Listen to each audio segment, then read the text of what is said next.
ज़मीन खोदते गए, खोदने के बाद से बुद्ध निकले। तो हमने आर्कियोलॉजी के माध्यम से जाना, हमने उनको इससे जाना कि अच्छा ज़मीन खोदने पर बुद्ध निकल रहे हैं।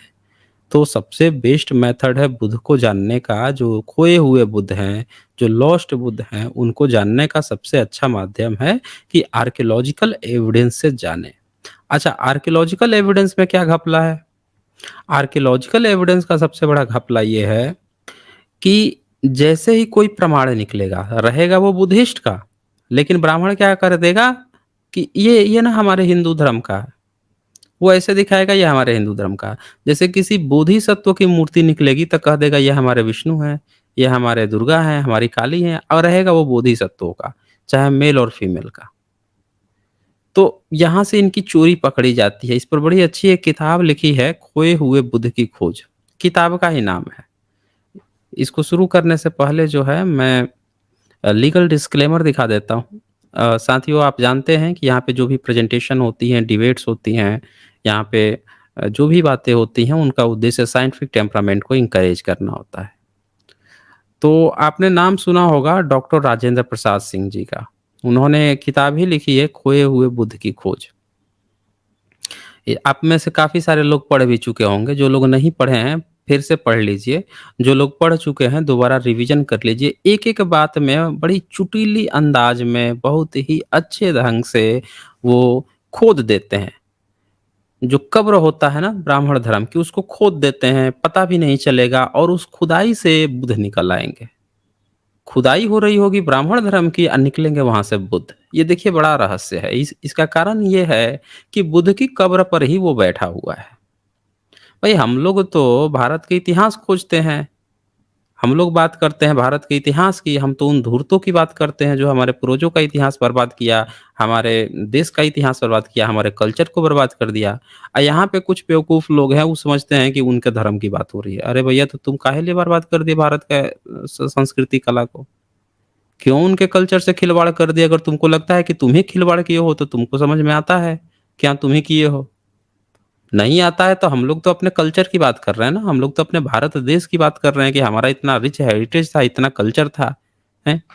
तुम्हारा इतना ज्ञान-विज्ञान था कि ज़मीन खोदने पर एक एक सड़ा हुआ मड़ई का टाटी तक नहीं मिला, हैं? यहाँ पे जिनका कुछ भी नहीं था बताते हो कि इनका कुछ ही नहीं था, ये लोग कम बुद्धि के हैं, ये हैं, वो हैं, उनका खोदने पर सारा का सारा चीज़ उन्हीं का मिल रहा है। तो ये बड़ी अच्छी पुस्तक लिखी है और इस पुस्तक में आप जब देखेंगे तो बड़ी अच्छी-अच्छी बातें उन्होंने लिखी है, कोट करके छोटे-छोटे शब्दों में, छोटे-छोटे अंदाज में उसको बहुत अच्छे से पिरोया है। जैसे उसमें एक चैप्टर है बुद्ध का नया परिप्रेक्ष्य, उसमें क्या कहते हैं वो, पुरातात्विक रूप से स्तूप सिंधु घाटी सभ्यता में मिलता है। ये जब आपने देखा होगा कल एक महोदय हैं, राठी करके, उन्होंने वीडियो लॉन्च किया था। तो उसमें आपने देखा होगा कि सिंधु घाटी सभ्यता के बारे में बता रहे थे। तो जब उन्होंने बताया जेम्स मार्शल का बताया, जेम्स प्रिंसेप का बताया, लेकिन वहाँ पे उनका चित्र भी दिखाया कि जब वो हड़प्पा और मोहनजोदाड़ो में आए थे, तो उसका स्केचिंग कर रहे थे, स्केच बना रहे थे, वो चित्र भी बंदे ने दिखाया, लेकिन एक बार भी नहीं बताया कि ये बौद्धों का स्तूप है। कारण ये था कि उनको जो स्क्रिप्ट दी जाती है ना, वो स्क्रिप्ट बनाने वाला इस बात का ध्यान रखता है कि भारत का जो मूल निवासी लोग हैं, उनकी सभ्यता संस्कृति की बात ही ना हो। सब चीज़ बात हो जाए, बस उनकी सभ्यता संस्कृति का नाम गायब हो जाए। मतलब सबूत तो मिले, कहा जाए कि हाँ, मोहनजोदाड़ो का मिला, हड़प्पा का मिला, ये मिला, वो मिला, सब चीज़ बात हो, लेकिन वहाँ पे अगर कोई एविडेंस इनके सपोर्ट में मिल रहा है, तो उसकी बात नहीं करनी है। नहीं तो फिर मूल निवासी साबित हो जाएगा कि ब्राह्मण विदेशी या मूल निवासी ही यहाँ के लोग वो हैं, सर्वोपरि हैं। तो वो महोदय ने पूरी अपनी कहानी सुना ली, लेकिन ये चीज़ सच्चाई नहीं बताई। लेकिन हमारा काम क्या है कि हम सच्चाई बताते हैं। तो जब वो स्केचिंग तैयार किए थे, तो वहाँ पे उनको स्तूप बनाए थे और सबने कहा था कि यार ये तो बौद्धों का स्तूप लग रहा है, बौद्धों का स्तूप लग रहा है।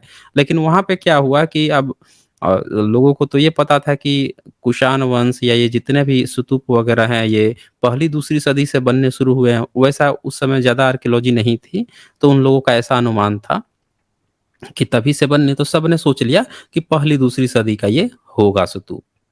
लेकिन हुआ क्या कि 1922-23 में जब खुदाई हुई, एक्सकवेशन हुआ, तो जो जेम्स मार्शल थे, उन्हीं के नेतृत्व में हुआ था और रखालदास बंदोपाध्याय थे। वो बंदा उसमें लगा था अपनी अंगड़ी फँसाने, उसमें भी अपना ब्राह्मणवाद दिमाग तो उसको हटाया भी गया। तो जब वो खुदाई हुआ तो पता चला कि नीचे तो पूरा का पूरा सिंधु घाटी सभ्यता है। तो अब वहाँ से ये चीज़ गलत हो रही थी कि नहीं, ये स्तूप जो है दूसरी सदी का स्तूप नहीं है, बहुत पुराना स्तूप है ये। बहुत पुराना है। अभी इटली से लेकर, जर्मन से लेकर तरह-तरह के अलग-अलग जगहों से रिसर्च हुई है और सबने उसको 4100 ईयर्स हड़प्पा संस्कृति में सबूत पाए जाने के वो किए, अ, वो प्रमाण दिए। अब ब्राह्मणवादी जितने थे सब क्या प्रचार किए हैं कि नहीं, नहीं, नहीं जी, ये तो कुषाण काल का बना है, दूसरी सदी का। क्योंकि इनके बाप से बाप, क्योंकि वो अपने को साबित कर रहा था ना कि हम बुद्ध बुद्ध से पहले का हैं, वैदिक युग में। लेकिन वो जब खुदाई हुई तो पता चला कि इनके ब्राह्मण जहाँ स्थापित किए थे खुद को, उनसे पहले का तो स्तूप निकल गया। अब ये फिर से बाप साबित हो रहे थे बुद्धिस्ट इनके, तब इनके मिर्ची लगनी शुरू हो गई। अभी भी मिर्ची लगती है। तो ये देखें यहाँ पे तो वही इस पर कटाक्ष करते हैं, लिखते हैं कि सिंधु घाटी में स्तूप मिलता है और लिखित रूप में स्तूप वैदिक साहित्य में मिलता है। ये स्तूप जो है ना, वेदों में भी स्तूप शब्द का प्रयोग किया गया है। कई बार मैंने अपनी स्ट्रीम में भी दिखाया है कि वेदों में कई मंत्रों में इन्होंने स्तूप शब्द का इस्तेमाल किया है और स्तूप जो है सिंधु घाटी सभ्यता में भी मिला है। यानी कि वेद जब बाद में कभी भी लिखे गए हैं, तब स्तूपों की परंपरा ऑलरेडी अवेलेबल थी। बुद्ध का भी नाम आता है वेदों में। बुध आता है, बुघ्न आता है, लेकिन उसका अनुवाद ये दूसरा कर देगा। जैसे ये लोग पहले क्या करते थे कि जो पाणिनि का अष्टाध्यायी था, तो उसमें पराशर भिक्खु आता था, पराशर भिक्षु, तो उसका अनुवाद ये लोग क्या कर देते थे कि पराशर वेदांती। ये इतने बड़े धूर्त थे कि भिक्षु लिखा होता था, उसको वेदांती कह देंगे। मतलब वेदांती वेदांती हो गया। अरे भैया, वो भिक्षु था, वो पराशर भिक्षु था।